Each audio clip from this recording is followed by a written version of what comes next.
The Volkswagen Amarok is a well-known mid-range double-cabin 4x4 that maintains enough market share to compete.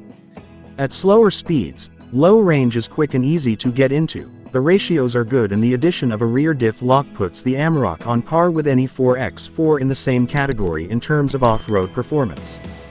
Tracking ability and handling. Even in conditions where the wheels are high and the air, a diff lock is a must-have traction aid, and the performance and safety it provides is a real winner. The Amarok is a fun off-road workhorse.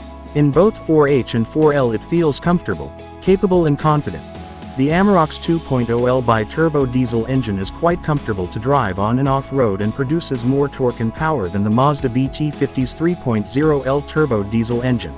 Combined with the Amarok's taut rear end, as mentioned above, driving on dirt roads is quite enjoyable. Backed by a 10-speed automatic transmission, the powertrain and transmission are the same as in the Ford Ranger.